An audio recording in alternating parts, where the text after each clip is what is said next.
eu quero falar a respeito de uma promessa que eu fiz em relação a ir lançando a cada temática que nós abordássemos, os livros. Então, hoje estamos aqui com o primeiro livro dessa série. Estimamos fazer 11 livros temáticos, e esse primeiro livro que estamos lançando hoje está disponível ali no balcão de literatura. Ele abrange os nossos 3 primeiros estudos, e o título é Escatologia 1, Orientações à Igreja sobre a necessidade dos estudos das profecias. Então, todos os slides que nós demos, todas as imagens que nós colocamos, elas estão nesse livro, e o livro está disponível ali no balcão de literatura, a você que desejar. Então, volto a dizer, é uma série, vamos abranger essa série ao longo de várias semanas, mas à medida que nós encerremos um determinado tema, então nós vamos lançar. Então, esse daqui é a primeira temática dos primeiros domingos. Hoje nós vamos então dar continuidade ao tema que nós iniciamos domingo passado, ao falarmos das 7 igrejas do Apocalipse. Amém, queridos? Então, eu gostaria de convidá-los a entrarmos. Vou pedir então que coloquem aí o data show de hoje, na nossa projeção sobre a igreja de Éfeso. Eu vou usar aqui a igreja de Éfeso. E eu convido então a você adentrar aquele mapa que nós fizemos. Nós fizemos um determinado mapa com as 7 igrejas do Apocalipse, abrangendo os 7 períodos históricos. Então hoje vai ser a primeira das 7 igrejas do Apocalipse, e nós vamos falar então desse período que simboliza a igreja apostólica, a primeira fase da igreja, que ela vai do ano 33, estamos aqui então considerando aquele período posterior à morte do Senhor Jesus Cristo, ao advento do Pentecostes, até o ano 100, do nascimento da igreja ao início do seu esfriamento. Para falarmos de Éfeso, então, cada igreja, nós vamos então falar do seu contexto. E o contexto, então, da cidade de Éfeso é que era a maior província da Ásia Menor. A cidade da Ásia Menor, a província da Ásia Menor, hoje equivaleria aproximadamente à Turquia atual, dos dias de hoje. Ela tinha uma população de 350 mil habitantes. Isso, para o mundo romano antigo, era muita gente. Para você ter comparação com os dias atuais, seria aproximadamente a população da cidade de Vitória, no Espírito Santo, que tem mais ou menos isso, 350 mil habitantes. Agora, imagina a cidade de Vitória, naquela época, naquela região, com, enfim, sem a quantidade de estradas que nós temos hoje, a quantidade de carros que nós temos hoje, ou seja, o grupamento de pessoas. Por que isso aconteceu? Porque lá nós tínhamos o maior porto de importação e exportação daquela região. Era um porto que recebia navios de todas as partes do Mediterrâneo. Então nós tínhamos essa perspectiva, essa peculiaridade daquela cidade. Outra característica da cidade, antes de nós adentrarmos, eu gosto sempre de dar os contextos, é que ela abrigava uma numerosa colônia judaica naquele local. Agora, hoje Éfeso não existe mais. Quando nós falamos de Éfeso, nós falamos, na verdade, de uma cidade turca chamada Selçuk, que fica 3 quilômetros da região antiga de Éfeso. O mar, eu falei que era um porto, o mar retrocedeu durante esse tempo, e aqui nós temos um mapa. Nós temos um mapa da antiga cidade de Éfeso, você consegue ver aqui uma parte meio acinzentada, ok?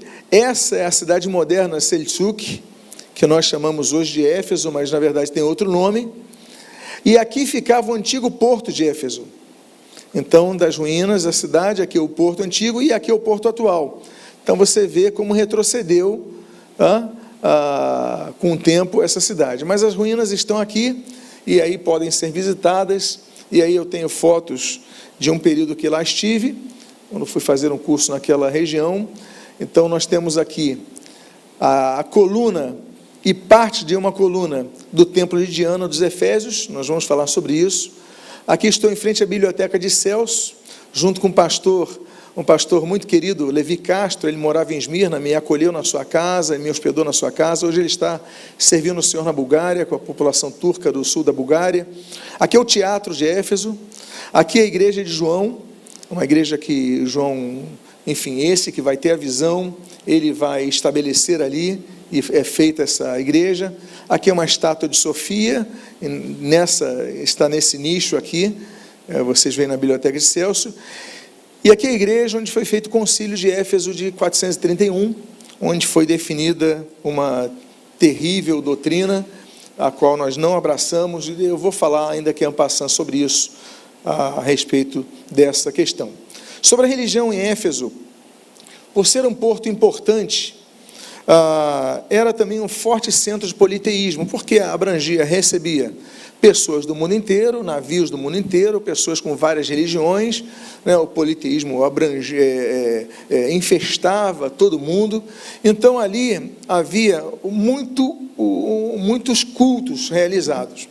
Mas o principal naquela cidade era para uma divindade feminina chamada Ártemis, para os gregos, também chamada de Diana para os romanos. Ela era representada como tendo um arco e flechas, e atribuía-se a ela, então, o domínio sobre a natureza. Então, as pessoas costumavam levar as suas caças, então, sacrifícios de suas caças a ela, para pedir, então, que lhe desse proteção e ajuda nas suas caças. Por quê? Porque era chamada a deusa caçadora. Além dessa característica, nós temos outra característica muito interessante, que nós vamos abranger, já abrangemos isso em estudos sobre a história da igreja, mas o fato de ser a chamada deusa virgem. Então era reverenciada pelas donzelas como sua protetora, mas o mais interessante é que começou-se a cultuar-se não apenas a parte dos caçadores que cultuavam a Diana, mas também a parte das pessoas que cultuavam uma deusa virgem. E começou então o culto muito forte, principalmente a partir do século V, no ano 431, depois de Cristo, quando ali se institui, se oficializa o culto à deusa virgem, muda-se isso, e com a cristianização do Império Romano, então eles falam, não, a gente não vai cultuar mais Diana nos Efésios, vamos cultuar personagens cristãos. Então começa-se a cultuar Maria ali fortemente. No ano 500, como a rainha, a deusa, eles não chamavam de deusa, mas eles chamavam de um termo chamado Theotokos. Theotokos, até hoje os católicos romanos chamam Maria de Theotokos, e os protestantes evangélicos chamam Maria de Christotokos. Theotokos é mãe de Deus. Os protestantes evangélicos não aceitam isso, porque Deus não tem mãe. Então eles dizem, não, ela não é mãe de Deus, não é Theotokos, ela é Christotokos, ou seja, ela é a mãe de Cristo. E essa é uma das muitas diferenças entre o protestantismo e o catolicismo romano, mas enfim, que surge naquele contexto do século V. Agora, sobre o templo de Diana, era uma arquitetura muito bonita, todo feito em mármore, 100 por 50 metros a sua dimensão, e para você ter ideia, todos que conhecem ou visitam Atenas, ou conhecem Atenas por fotos, eles têm aquele Parthenon, então é 4 vezes maior o templo de Diana. Nós temos aqui uma foto do que era o templo de Diana, isso daqui é uma reprodução, fizeram uma réplica do templo de um tamanho menor, então era essa estrutura, e essa daqui é o que sobrou do templo de Diana com as invasões dos godos. Os godos invadiram, destruíram o templo, ficou uma coluna inteira e parte de uma coluna menor. Então é isso o que restou de toda essa estrutura aqui do templo de Diana. Você indo a Éfeso, você pode então conhecer apenas essa coluna e uma parte dela naquela região. Agora nós estamos falando da igreja de Éfeso. Como é que surgiu a igreja em Éfeso? Como é que foi implantada a igreja de Éfeso? Ela foi implantada no final da segunda viagem missionária do apóstolo Paulo. Ele evangelizou naquela cidade. Priscila e Áquila, um casal, eles se convertem, permanecem ali, e depois então Paulo continua a sua viagem missionária. Quando Paulo retorna a Éfeso na terceira viagem missionária, ele tem uma surpresa muito grata. Ele encontra 12 convertidos ali. batiza os 12 convertidos e também são batizados com o Espírito Santo. E ali Paulo então fica durante 3 anos naquela cidade. Ele permanece naquela cidade mais tempo do que ficou em qualquer outra cidade ali na Ásia Menor. 3 anos é um bom tempo. Então, quando nós falamos de viagens missionárias de Paulo, nós temos que entender que em algumas ele passava um dia, em algumas ele passava 2 dias, alguns um período muito curto, mas como em Éfeso, ele passou 3 anos ali, estabeleceu então uma igreja muito estruturada doutrinariamente, como vocês podem ver pelo tempo que ele passou ali. Depois ele deixa o jovem Timóteo, para quem ele vai escrever 2 cartas, como pastor daquela igreja, o jovem Timóteo, que vai dirigir aquela igreja até o seu martírio. Agora, 40 anos se passam, desde a fundação da igreja, que acontece mais ou menos no ano 52. Mais ou menos no ano 90, João está preso na ilha de Patmos, por causa de sua fé, por causa da palavra, e João tem uma visão do Senhor Jesus. E nessa visão, Jesus fala, escreve uma carta para Éfeso. 40 anos depois, Jesus dá um recado para aquela igreja. Como é que Jesus se apresenta para a igreja de Éfeso? O texto de Apocalipse, capítulo 2, agora vamos começar a entrar no texto sobre a carta à igreja de Éfeso. No primeiro versículo, a Bíblia diz, na sua terceira parte, estas coisas diz aquele que conserva na mão direita as 7 estrelas e que anda no meio dos 7 candelabros de ouro. Essa é uma visão artística, isso daqui é uma concepção artística de determinado pintor, determinado desenhista, do que ele entendeu ser essa visão, mas podemos ter uma ideia aproximada do que João viu. Jesus andando no meio dos 7 candelabros. Nós estudamos domingo passado o que a Bíblia fala sobre os 7 candelabros. Os 7 candelabros são as 7 igrejas. E na sua mão direita, 7 estrelas, que são as 7 lideranças da igreja. A Bíblia fala de Jesus com cabelo branco, ok? Então, a sua túnica veste talares, né, o seu cinto aqui dourado, de ouro. Então, tudo aquilo que nós falamos domingo passado está aqui expresso nessa representação, essa é a visão dele. Mas o importante notarmos é que Jesus está andando no meio dos 7 candeeiros, dos 7 candelabros de ouro, com as suas chamas. E isso é importante por quê? Porque nós vamos falar desses 7 candeeiros nesses 7 próximos domingos, hoje e nos próximos 6. Mas essa representação, Jesus andando no meio dos candeeiros, ela aponta o seguinte: em primeiro lugar, Jesus guarda a sua igreja e ele a observa. Trata-se do cumprimento da promessa que ele fez, de que estaria conosco todos os dias até a consumação dos séculos. É uma promessa que ele fez. Então ele está andando no meio da igreja. Então, se essas 7 igrejas representam todas as igrejas, significa que Jesus está andando no meio delas. Não significa que ele concorde com todas elas, que ele anua com a direção de todas elas. Vamos falar sobre isso hoje. Mas que ele está atento, sim. E outro fator é que quando ele anda no meio das 7 igrejas do Apocalipse, ou seja, no meio da cristandade, ele também tem o seu aspecto judicial, porque ele observa as posturas que a igreja tem, que precisam ser melhoradas. Qual é a situação espiritual da igreja de Éfeso? Nós temos virtudes na igreja de Éfeso e nós temos o erro, um problema na igreja de Éfeso. E isso aponta aos tempos atuais. Em primeiro lugar, nós devemos ver o que fala no versículo 2, na sua primeira parte, desse capítulo número 2. Conheço as obras que você realiza. Conheço, gnosco. Ou seja, Jesus, ele sabe do que está acontecendo na sua igreja. Nós nos escandalizamos praticamente todas as semanas, né, seguindo redes sociais e tudo mais, somos impressionados com o que nós vemos em algumas igrejas. Olha, como é que pode acontecer isso naquela, isso naquela. Se nós ficamos assim, imagine o Senhor Jesus, que diz que conhece as suas obras. Jesus anda no meio dela. Por quê? Porque Jesus é onisciente, Jesus é Deus. Então ele está presente onde 2 ou 3 estão reunidos em seu nome, é promessa dele no Evangelho de Mateus. Então ele está atento ao que cada uma delas tem feito, inclusive a igreja de Éfeso. Mas ele diz, nesse versículo número 2, na continuidade dele, o seguinte: conheço as tuas obras, tanto o teu esforço. Eu coloquei essa palavrinha grega aqui, kopon, que eu já vou explicar o significado dela, mas o fato é que conheço as tuas obras. Era uma igreja que tinha obras, era uma igreja que trabalhava. Então nós temos uma virtude nessa igreja, uma grande virtude.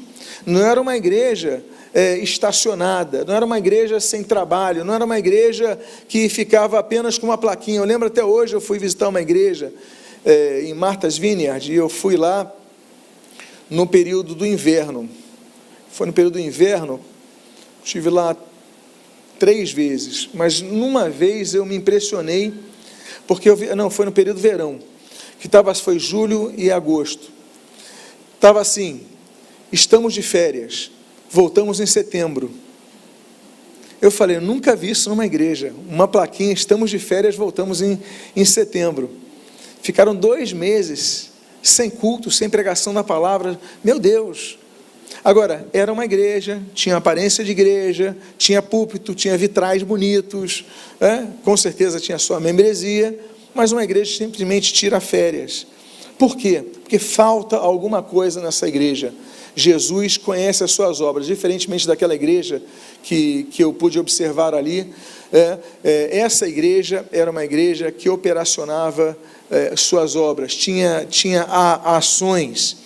Mas Jesus espera uma igreja que seja mais do que ouvinte. Jesus espera de uma igreja que seja trabalhadora. Por isso que nós falamos, se envolva nos ministérios da igreja. Não seja apenas uma pessoa que assiste um culto, mas que seja uma pessoa que seja envolvida na obra de Deus. Que você seja uma pessoa que, olha, eu me disponho a trabalhar nisso, a ajudar nisso, a ficar na recepção, a trabalhar com as crianças, a operar no som. Tantos espaços nós temos, mas por quê? Porque nós mudamos a concepção de igreja e muitas vezes nós olhamos a igreja como se fosse um auditório.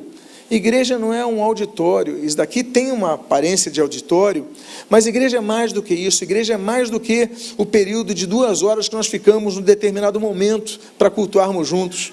A igreja continua, então tem que ser trabalhadora como a igreja de Éfeso. O texto que eu usei ali, o kopon, por James Strong, o léxico de Strong, ele diz o seguinte: kopon significa um intenso trabalho unido a aborrecimento e fadiga, e ato de bater no peito com aflição ou surra. Ou seja, um intenso trabalho que traz aborrecimento.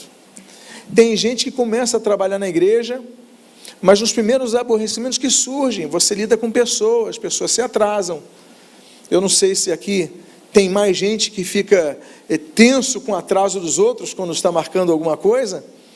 Tem alguém assim? Tem várias pessoas assim. Agora imagine pessoas furando escalas, problemas que surgem. Falamos de um problema que teve na parte de som aqui do multimídia. Várias situações trazem, mas o que importa é que nós não deixemos de trabalhar. E essa igreja de Éfeso não deixava de trabalhar, apesar dos aborrecimentos, das lutas que tinha. Muitos cristãos devem olhar para Éfeso e reproduzir essa postura que Jesus falou: eu conheço as suas obras, eu conheço o esforço de vocês, ou seja, eu reconheço o trabalho que vocês estão tendo. Jesus então traz um elogio a essa igreja, e eles tinham um grande labor pela frente. Agora, eu coloco mais 2 palavrinhas gregas, apesar que no português aparece apenas uma. Olha que coisa interessante. Apocalipse 2, no versículo 2, na terceira parte, no versículo 3, diz assim: conheço o seu labor, as suas obras, conheço o seu esforço, como nós usamos.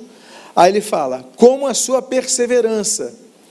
E você tem perseverança e suportou provas por causa do meu nome sem esmorecer. Olha só, o português colocou uma palavra só, perseverança e perseverança. Mas no grego aqui está uma palavra, hipomonem, e aqui está bastassai. São 2 palavras diferentes. Por que são 2 palavras diferentes? Porque apesar de o português ter traduzido apenas de uma forma, e que é aplicável, Mas o grego mostra que são duas coisas diferentes.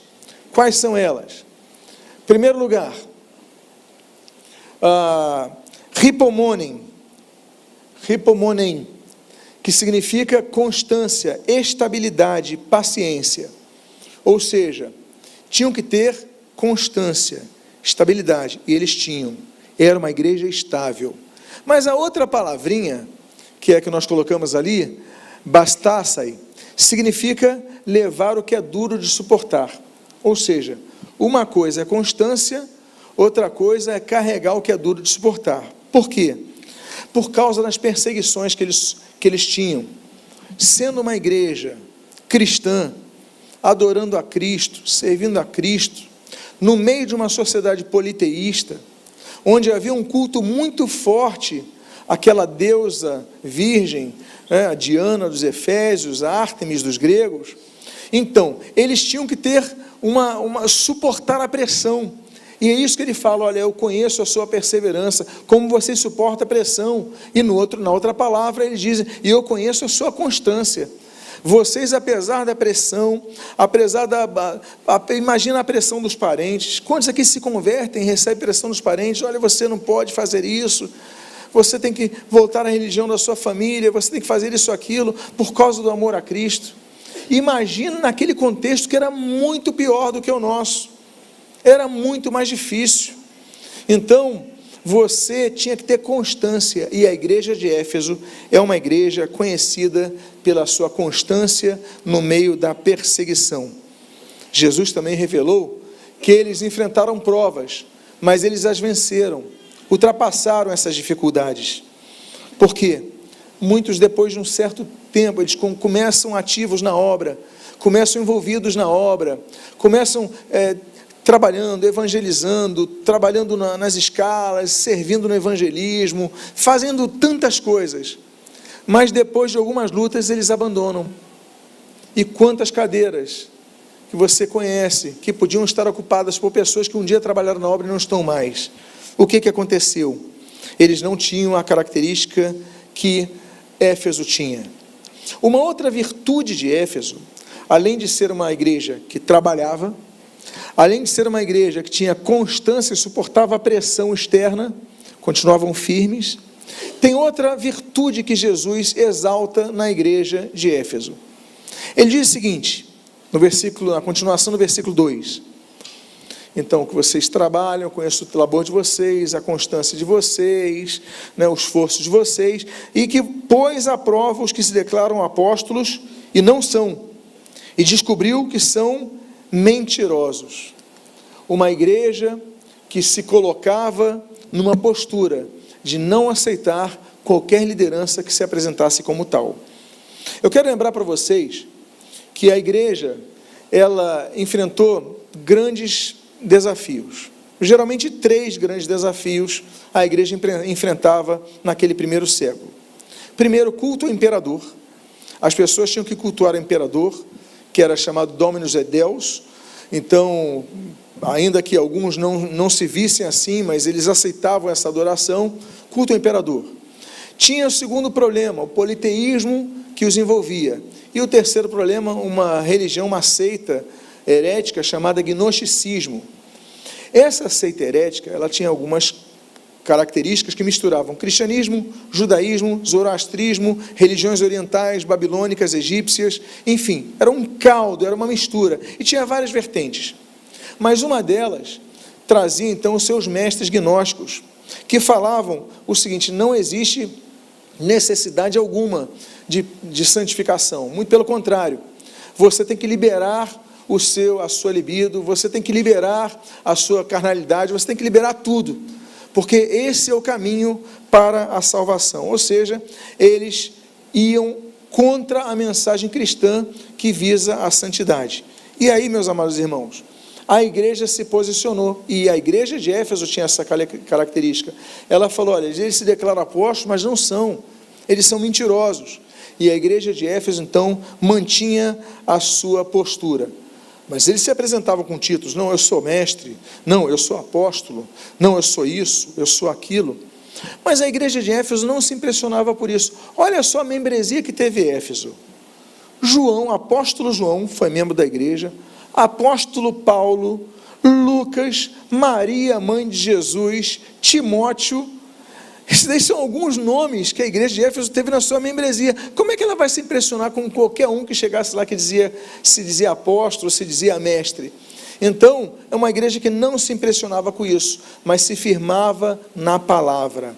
Era uma igreja, então, que trabalhava e que confrontava a heresia com a palavra.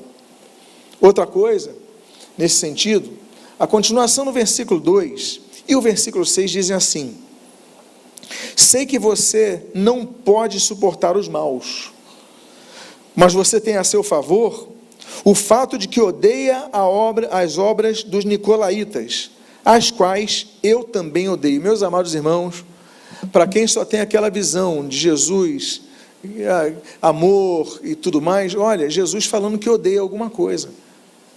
A Bíblia é clara, Deus odeia o pecado. Nós sabemos disso. Jesus fala, eu odeio as obras dos nicolaítas. Não está falando que odeia os nicolaítas. Está falando que odeia as obras dos nicolaítas. Então, é diferente odiar a pessoa e as obras, o fruto que ela está fazendo. Nós devemos ser assim também, nós devemos reprovar, não as pessoas, mas as obras de pessoas que são condenáveis, que são contrárias à palavra de Deus. Então, nós temos que amar o pecador, mas não amar o pecado que ele está continuamente fazendo. Então, Jesus ele fala, olha, vocês também estão de parabéns, porque assim como eu, vocês odeiam as obras dos nicolaítas. Quem foi Nicolau? Para quem tem o mínimo de conhecimento bíblico, sabe, em Atos capítulo 6, que foi um dos 7 levantados para servir as mesas. A Sociedade Bíblica do Brasil coloca ali os diáconos, a instituição dos diáconos. Ou seja, foi um dos 12 homens, que a Bíblia diz que foram escolhidos pela igreja, pelos 12, que eram homens cheios do Espírito Santo.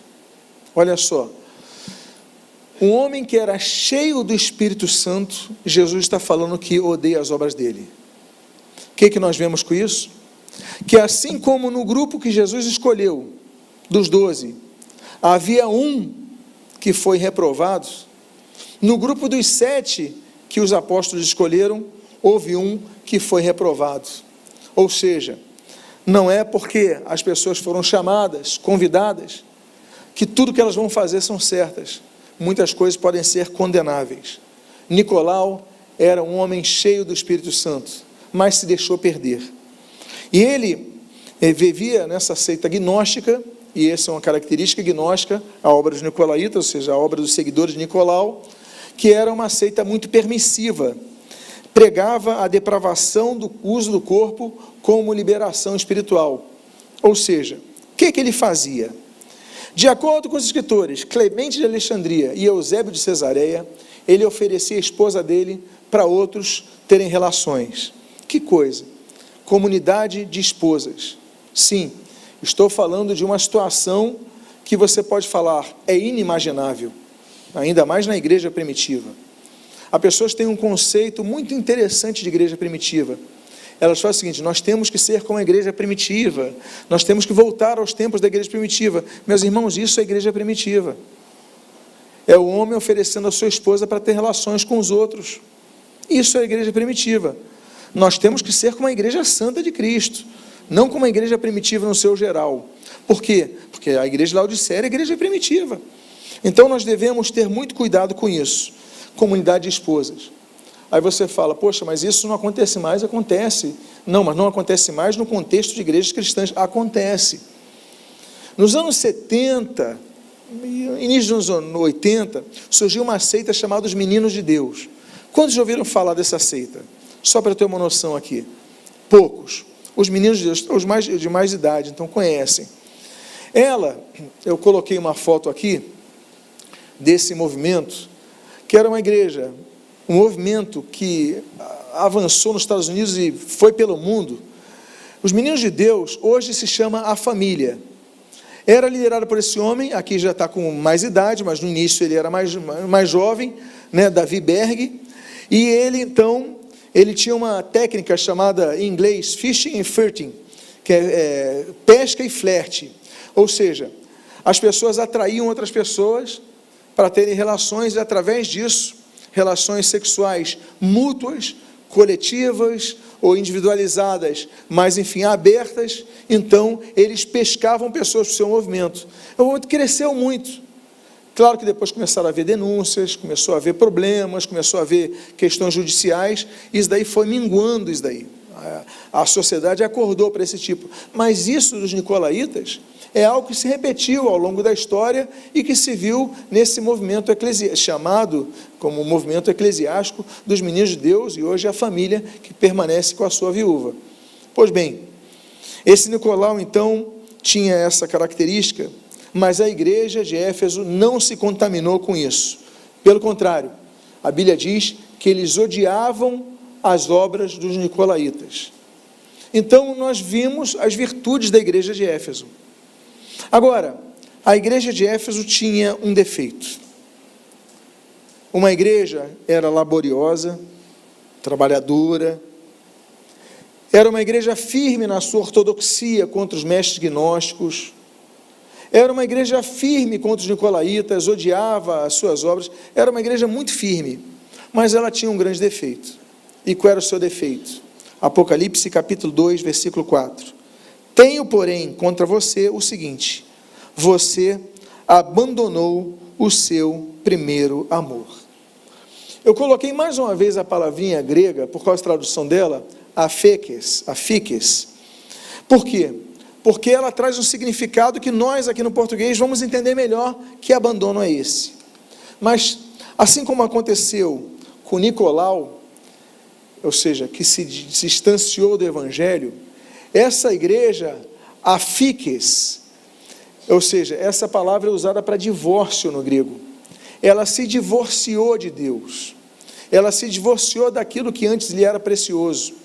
Ou seja, o que é tão precioso? O primeiro amor. Jesus falou: tenho, porém, contra você que você abandonou, que você se divorciou, que você largou o teu primeiro amor. Ou seja, a igreja de Éfeso era uma igreja trabalhadora, na questão moral era zelosa, mas lhe faltava o quê? Devoção pessoal a Deus. Ou seja, ela era institucional, ela era teológica, ela era exata, firme na palavra, mas não tinha mais amor no serviço. Ela esfriou. E quantos se veem como na situação da igreja de Éfeso? Eles trabalham, eles são firmes, mas chega no momento que não tem mais prazer, não tem mais vontade nas coisas de Deus. O primeiro amor do salvo aponta a busca por Deus. Esse é o primeiro amor, é a busca por Deus. As pessoas não buscam mais Deus, não buscam mais pelos perdidos, não buscam mais a edificação da igreja, e nós então devemos sempre orar, assim como fez Davi, para que Deus restitua esse sentimento existente. Aquela oração que o salmista ele faz no Salmo 51, deve ser a oração daquele que começa um esfriamento que se viu em Éfeso. A Bíblia diz nesse texto: restitui-me a alegria da tua salvação e sustenta-me com espírito voluntário. Então, aquele primeiro amor que existia 40 anos antes da igreja, já não existia mais. E Jesus ele fala: olha, conheço as suas obras, você está de parabéns nisso, naquilo, mas eu tenho uma coisa contra vocês: vocês abandonaram o primeiro amor, e isso não pode acontecer. Ou seja, existem igrejas hoje que são meras ONGs, não falam mais de Deus, não evangelizam. Você vai na igreja, você vê em alguns filmes isso, a igreja serve apenas para ceder uma sala para os alcoólatras anônimos, e para ONGs, fazer eventos caridosos. Igreja virou ONG, mas a função dela é muito mais do que isso, muito mais do que isso. É pregar a salvação, arrependimento, é pregar a palavra de Deus, ensinar a palavra de Deus.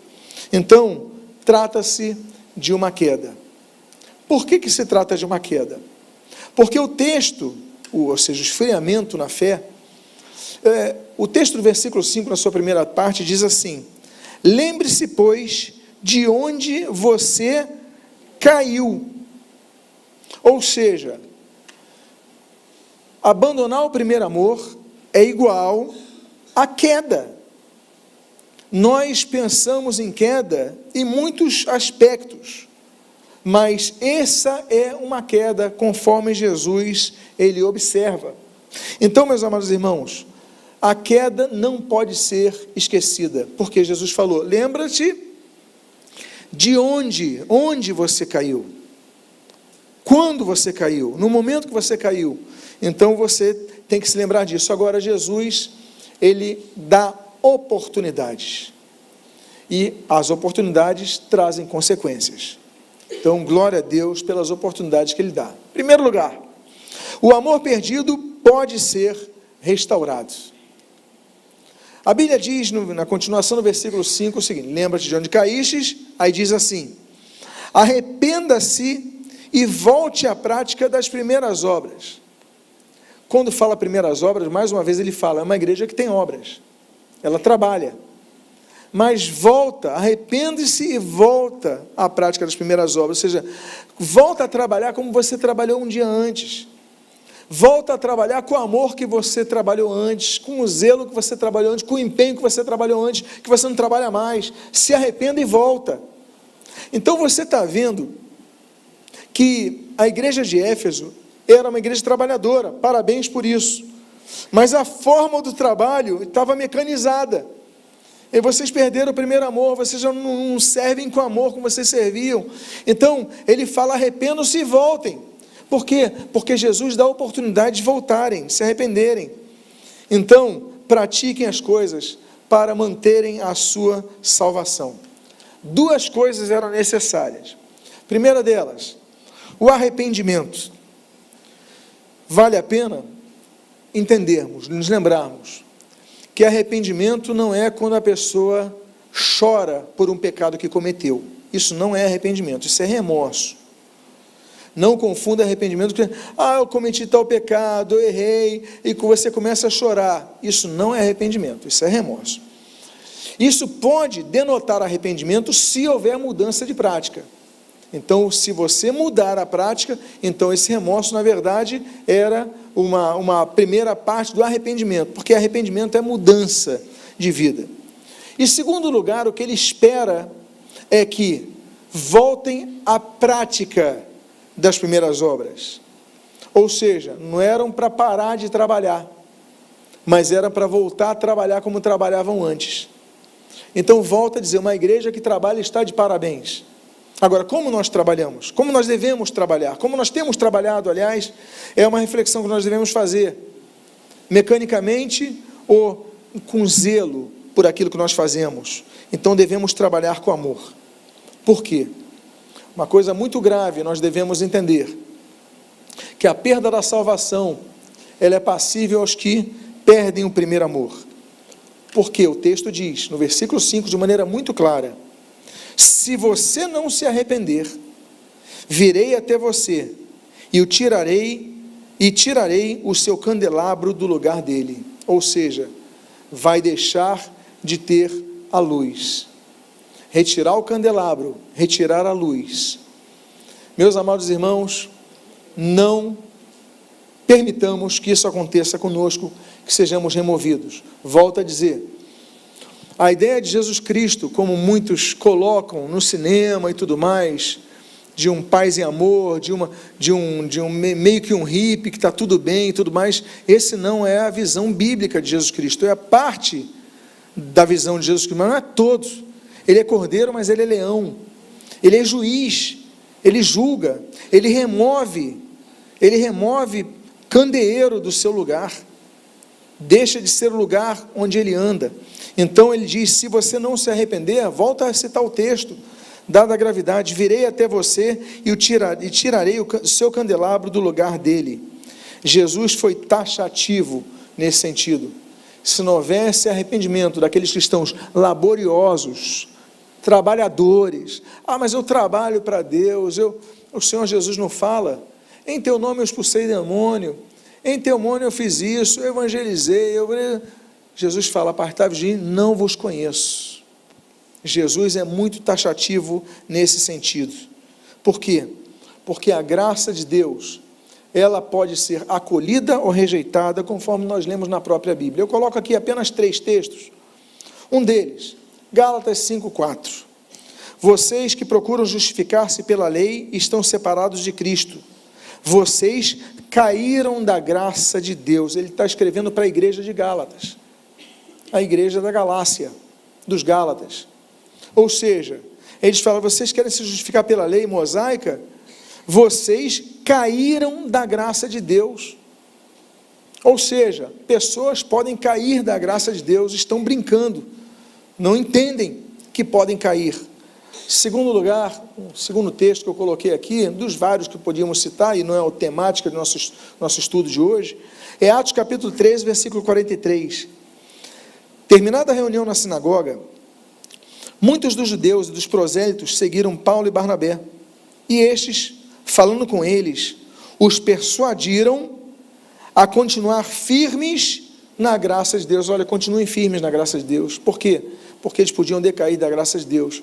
Então eles persuadiram, eles gastaram tempo, eles dedicaram atenção para que não caíssem da graça de Deus, mas que continuassem firmes nela. E o terceiro texto de Hebreus, capítulo 10, esse capítulo tão forte nesse sentido, versículos 36 a 39 diz assim: vocês precisam perseverar para que, havendo feito a promessa de Deus, alcancem a promessa. Porque se vocês não perseverarem, vocês não vão alcançar a promessa. Olha aqui a possibilidade, eles têm a promessa, mas não alcançaram a promessa. Aí continua dizendo, porque ainda dentro de pouco tempo, aquele que vem virá, e não irá demorar, mas o meu justo viverá pela fé. Aí ele está falando, meu justo viverá pela fé, mas ele coloca assim, ponto e vírgula, continua dizendo, se retroceder, o justo que viverá pela fé, se retroceder, dele a minha alma não se agradará. Nós, porém, não somos dos que retrocedem para a perdição, mas somos da fé para a preservação da alma. Está falando do justo que vive pela fé, que pode se perder. Mas ele está falando, nós não somos assim, nós somos os que preservam a alma. Então nós devemos ter muito cuidado com isso. Agora, muitos creem que a perda da salvação é ocasionada apenas pelos erros, desvios denominados graves, culto, imoralidade, culto idolátrico, etc. Mas Jesus ele fala o seguinte, que o primeiro amor é fatal. Se você abandonar o seu primeiro amor, eu vou remover vocês. Então, meus amados, nós devemos ter muito cuidado com isso. As cartas do Apocalipse, elas falam sobre as virtudes da igreja, elas falam sobre os defeitos da igreja que precisam ser consertados, então são alertas, mas elas também trazem a promessa aos que vencerem. Diz o texto do versículo número 7 desse capítulo 2 de Apocalipse, quem tem ouvidos, ouça o que o Espírito diz à igreja, ao vencedor darei, o direito de se alimentar da árvore da vida, que se encontra no paraíso de Deus. Em primeiro lugar, ao vencedor. O que isso significa? Que nem todos venceriam. Nem todos vencem. Era uma igreja trabalhadora, mas nem todos venceriam. Ou seja, muitos permaneceriam na sua acomodação espiritual. Por isso, então, que a Bíblia diz, ao vencedor. Nós devemos lutar para vencer, constantemente. Um detalhe importante, é que essa promessa, eu falei agora sobre isso, não é dada a todos que vão vencer, mas ao vencedor. E quando eu citei o termo grego, darei, é um verbo, o verbo dar, que aí está no dosso, no grego, ele está conjugado numa forma prolongada no tempo futuro, indicando alguma coisa que ainda não aconteceu, mas vai acontecer. Ou seja, a salvação, que ela é operacionada nos dias de hoje, mas nós passamos por um período probatório, ela ainda vai ser confirmada no futuro. Eu darei ao vencedor o direito da árvore da vida. Então, é uma coisa que vai acontecer posteriormente. E o caminho para a conclusão desse estudo. falando sobre o período histórico que representa a igreja de Éfeso. Ele fala, então, como nós já mencionamos na introdução, já mencionamos que trata do primeiro período da história da igreja, que vai, e são datas sempre naturalmente aproximadas, do ano 83, arredondando ao ano 100, que ela representa, então, a igreja de Éfeso, a igreja de Cristo, no seu início, ardor pela obra, né, o amor, a dedicação, tudo mais. Ao início do seu esfriamento, como nós vimos aqui, você abandonou o seu primeiro amor. Então, depois do início da instituição da igreja, começou a haver burocratização na igreja, começou a haver mecanização no serviço, as pessoas começaram a se preocupar com coisas mais desnecessárias, e a igreja então perdeu um pouco o seu rumo, ainda que tenha palavra, ainda que tenha trabalho, ela perdeu o seu rumo. Então começaram a surgir as facções, começaram a surgir as divisões na igreja, o orgulho começa a tomar conta da igreja, e aí então a igreja começa a se acomodar, até então que o evangelho não é mais pregado a toda a criatura. Jesus falou, vocês vão para toda a criatura, o evangelho não é mais pregado, as pessoas ficam na sua cidade, ficam na sua coletividade, não saem mais do lugar. Aí o que Deus manda? As perseguições, e é sobre as perseguições que nós vamos falar na próxima semana, sobre o início das perseguições na igreja. Deus envia as perseguições para que a igreja não apenas seja depurada internamente, mas que através das perseguições a igreja se expanda. E eu falei o período histórico que a igreja de Éfeso representa. Agora eu vou falar sobre o tipo da igreja que é representada na nossa conclusão. A igreja de Éfeso, ela representa as igrejas ativas, laboriosas, teológicas, rigorosas, ortodoxas, mas que tem perdido o fervor espiritual, o amor pela obra de Deus. Então, no próximo domingo, vamos falar sobre a igreja de Esmirna e vamos continuar, então, o nosso estudo sobre o livro de Apocalipse. Que Deus te abençoe rica e abundantemente com essa palavra. Vamos ficar de pé, fazer uma oração.